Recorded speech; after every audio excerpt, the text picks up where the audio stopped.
സ്നേഹപൂർവ്വം ഷമ സീരിയലിൻ്റെ coming soon എപ്പിസോഡിൻ്റെ promo റിവ്യൂയിലേക്ക് എല്ലാവർക്കും സ്വാഗതം. അങ്ങനെ ഫിദ മാഡത്തിൻ്റെ ഒപ്പം ഉണ്ടെന്ന് ആറ്റുകാശ്ശേരിയിൽ നിന്നും തിരിച്ചറിയുന്ന വരുൺ നേരെ ചെല്ലുന്നത് മ്യൂസിക് സ്കൂളിലേക്കാണ്. മ്യൂസിക് സ്കൂളിലെത്തുന്ന വരുൺ അവിടെയുള്ള അമൃതയെ കാണുവാണ്. അങ്ങനെ അമൃതയോട് രാധികയെ കാണണമെന്ന് പറയുവാണ്. അന്നേരം അമൃത പറയുന്നുണ്ട്, രാധിക ഇവിടെയില്ല. പിന്നെ എവിടെയാണ്? ഫിദ മാഡത്തിൻ്റെ ഒപ്പം രാധികയെന്ന് അയാളുടെ അമ്മ പറഞ്ഞു. എനിക്ക് രാധികയെ കണ്ടേ പറ്റൂ. അവർ എങ്ങോട്ടാണ് പോയതെന്ന് എനിക്കറിയില്ല.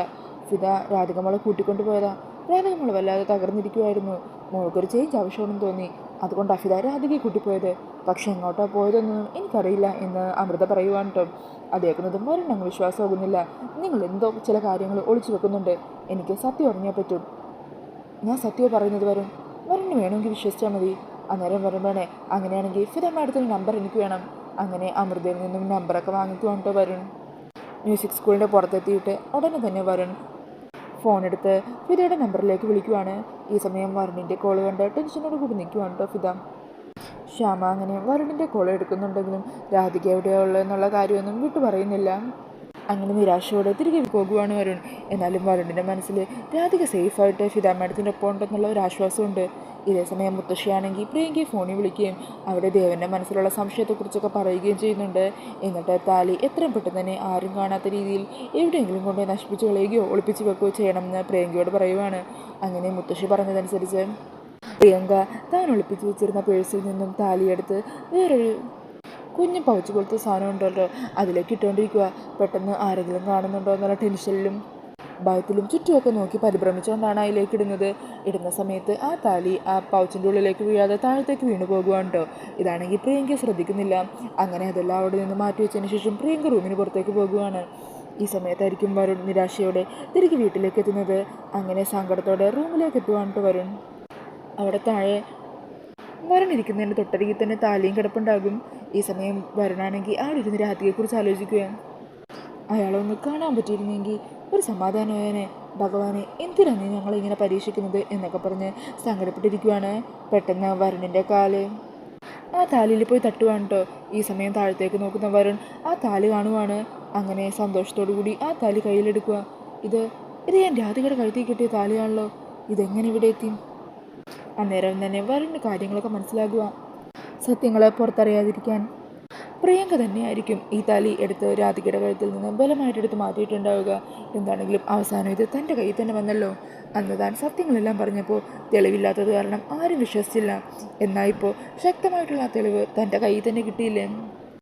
ഇനി എന്തായാലും കാത്തിരിക്കുന്നില്ല. ഉടനെ തന്നെ ഈ താലി കാണിച്ച് സത്യങ്ങളെല്ലാം എനിക്ക് രാധികയുടെ അച്ഛനെ അറിയിക്കണം. ഇനി അദ്ദേഹം വിചാരിച്ചാൽ മാത്രമേ ഞങ്ങൾ ഒന്നിപ്പിക്കാനാകുള്ളൂ.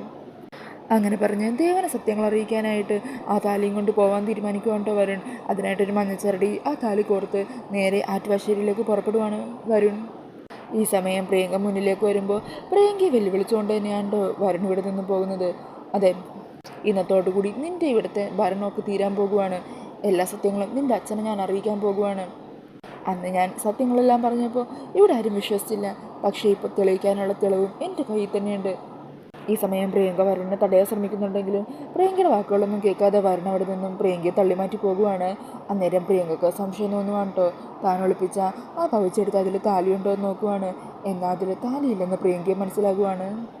അങ്ങനെ ടെൻഷനോടെ എന്ത് ചെയ്യുമെന്നറിയാതെ മുത്തശ്ശിയെ വിളിക്കുന്നുണ്ട് കേട്ടോ പ്രിയങ്ക. ഈ സമയം ഇതെല്ലാം കേട്ട് മുത്തശ്ശിയും ടെൻഷനാകുക. പിന്നീട് ആറ്റുവാശ്ശേരിയിലെത്തുന്ന വരുണിനെയാണ് കേട്ടോ കാണിക്കുന്നത്. അങ്ങനെ വരുണിൻ്റെ കാറ് വരുന്ന കാണുന്നതും മുത്തശ്ശി വേഗം തന്നെ പുറത്തേക്ക് ഇറങ്ങി വരുണിനെ തടയാൻ ശ്രമിക്കുമോ. എങ്ങോട്ടാണ് നീ ഇത് പോകുന്നത്? മുത്തശ്ശി മുമ്പിൽ നിന്ന് മാറി നിൽക്കി. ഇന്നത്തോടെ എല്ലാ കാര്യങ്ങൾക്കും ഒരു തീരുമാനം ഉണ്ടാക്കിയിട്ട് ഞാൻ പോകുന്നുള്ളൂ. എല്ലാ കാര്യങ്ങളും എനിക്ക് അച്ഛനെ അറിയിക്കണം. ദേവനോട് ഇക്കാര്യങ്ങളൊന്നും പറയാൻ ഞാൻ സമ്മതിക്കില്ല. ഇതെല്ലാം അറിഞ്ഞാൽ ദേവനാകെ തകർന്നു പോകും. നീ എന്താ ദേവൻ്റെ മരണം കാണാനാണോ ആഗ്രഹിക്കുന്നത്? അന്നേരം വരുൺ പറയണേ, നിങ്ങളുടെ ഈ വക സൈക്കോളജിക്കൽ ഡയലോഗൊന്നും എൻ്റെ അടുത്ത് കേൾക്കില്ല. ഇന്നത്തോടെ എല്ലാ കാര്യത്തിലും ഒരു തീരുമാനം ഉണ്ടാക്കണം. അതറിഞ്ഞിട്ട് ഞാൻ ഇവിടുന്ന് പോകുന്നുള്ളൂ. അങ്ങനെ പറഞ്ഞ വരുണകത്തേക്ക് കയറാൻ തുടങ്ങുക. ഈ സമയം യശോദയും അങ്ങോട്ടേക്ക് വരുന്നുണ്ട്.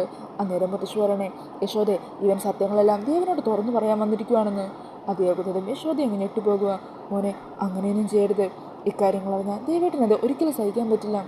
ഞാൻ മോൻ്റെ കാല് പിടിക്കാം എന്നൊക്കെ പറഞ്ഞ് കരഞ്ഞ് വരുണിനെ തടയാൻ ശ്രമിക്കുവാണ്. എന്നാൽ വരുണാണെങ്കിൽ ഇവരുടെ ആരുടെയും വാക്ക് കേൾക്കാതെ എല്ലാവരും തട്ടിമാറ്റി അകത്തേക്ക് കയറി പോകുവാണ് കേട്ടോ. ഈ സമയം അകത്തേക്കെത്തുന്ന വരുണിനെ കാണുന്നതും ദേവൻ അങ്ങോട്ടേക്ക് വരുവാ. ആ, ഇതാര്? വരുൺ മോനോ? വാ മോനെ. ഈ സമയം മുത്തശ്ശിയും യശോദയൊക്കെ ടെൻഷനും പരിഭ്രമത്തോടു കൂടി അവിടെ നിൽക്കുവാണ്. ഇതേസമയം പ്രിയങ്കയും കൺമുമ്പിൽ നിന്ന് ഓട്ടോയിൽ ആറ്റുവാശ്ശേരിയിലേക്ക് പുറപ്പെട്ടുകൊണ്ടിരിക്കുവാണ് കേട്ടോ. പ്രിയങ്കയും കാര്യങ്ങൾ എന്താകുമെന്നറിയാതെ ടെൻഷനോട് കൂടി അവിടേക്ക് വന്നുകൊണ്ടിരിക്കുവാണ്. ഈ സമയം വരുൺ തൻ്റെ കയ്യിലുള്ള താലി എടുത്ത് അച്ഛനെ കാണിക്കുക. എന്നിട്ട് പറയണേ, ഈ താലി ഞാൻ കിട്ടിയത് രാധികയുടെ കഴുത്തിലാണ്. അന്ന് ഞാൻ സ്നേഹിച്ചതും കല്യാണം കഴിക്കണമെന്ന് ആഗ്രഹിച്ചതൊക്കെ രാധികയെ തന്നെയാണ്. അങ്ങനെ നടന്ന കാര്യങ്ങളെല്ലാം അച്ഛനോട് തുറന്നു പറയുവാനിട്ട് വരുൺ. ഇതെല്ലാം കേട്ട് ദേവന് വിശ്വസിക്കാൻ പറ്റുന്നില്ല. മോൻ എന്തായി പറയുന്നത്? മോൻ താലി കിട്ടിയത് രാധികയുടെ കഴുത്തിലാണെന്നോ? യശോദേ, എന്തൊക്കെയാണ് ഞാൻ ഈ കേൾക്കുന്നത്? അന്നേരം വരുൺ പറയണേ, എന്താമ്മേ ഈ രഹസ്യം അച്ഛൻ പോലും അറിഞ്ഞിട്ടില്ല എന്നാണോ? ഈ സമയം എന്ത് പറയണം എന്നറിയാതെ ഞെട്ടലോട് കൂടി നിൽക്കുവാണ് കേട്ടോ യശോദ. അന്നേരം യശോദയോട് വീണ്ടും ചോദിക്കുവാണ് ദേവൻ. യശോദേ, തന്നോടല്ലേ ഞാൻ ചോദിക്കുന്നത്? അങ്ങനെ യശോദയുടെ കൈ പിടിച്ച് നേരെ പൂജാമുറിയുടെ മുമ്പിൽ കൊണ്ടുപോയി നിർത്തുക. എന്നിട്ട് എനിക്ക് സത്യങ്ങൾ അറിയണം. താൻ ഈ ഭഗവാന്റെ മുമ്പിൽ വെച്ച് തന്നെ നടന്ന കാര്യങ്ങളെല്ലാം എന്നോട് തുറന്നു പറയണമെന്ന് പറയുവാണ്. ഈ സമയം എന്താ പറയേണ്ടതെന്നറിയാതെ പരിഭ്രമത്തോടെ നിൽക്കുവാണ് യശോദ. ഇനി വേറെ വഴിയില്ല, ദേവട്ടിന് മുമ്പിൽ സത്യങ്ങൾ തുറന്നു പറയുക വഴിയുള്ളൂ എന്ന് പറഞ്ഞ് എല്ലാ സത്യങ്ങളും പറയാനായിട്ട് തുടങ്ങുമായിരിക്കും. ഈ സമയത്തായിരിക്കും പ്രിയങ്കയും അങ്ങോട്ടേക്ക് എത്തുന്നത്. അകത്തേക്ക് ഓടിയെത്തുന്ന പ്രിയങ്ക ആ കാഴ്ച കണ്ട് ഞെട്ടലോട് കൂടി നിൽക്കുവാണ്. അങ്ങനെ രാധികയുടെ കഴുത്തിൽ താലി കെട്ടിയത് വരുണാണെന്ന് തെളിവ് സഹിതം വരുൺ ദേവനാരായണനെ ബോധ്യപ്പെടുത്തുവാണ്. ഇനി ദേവന്റെ തീരുമാനം എന്തായിരിക്കും അതറിയാനായിട്ട് നമുക്ക് വരാനിരിക്കുന്ന എപ്പിസോഡിനായിട്ട് കാത്തിരിക്കാം. ഈ ഒരു പ്രൊമോ റിവ്യൂ ഇഷ്ടമായിട്ടുണ്ടെങ്കിൽ മറക്കാതെ വീഡിയോ ഒന്ന് ലൈക്ക് ചെയ്യണേ. ഇതുപോലുള്ള കൂടുതൽ റിവ്യൂസിനായിട്ട് ഈ ചാനൽ ഒന്ന് സബ്സ്ക്രൈബ് ചെയ്തും കൂടി സപ്പോർട്ട് ചെയ്യണേ. താങ്ക്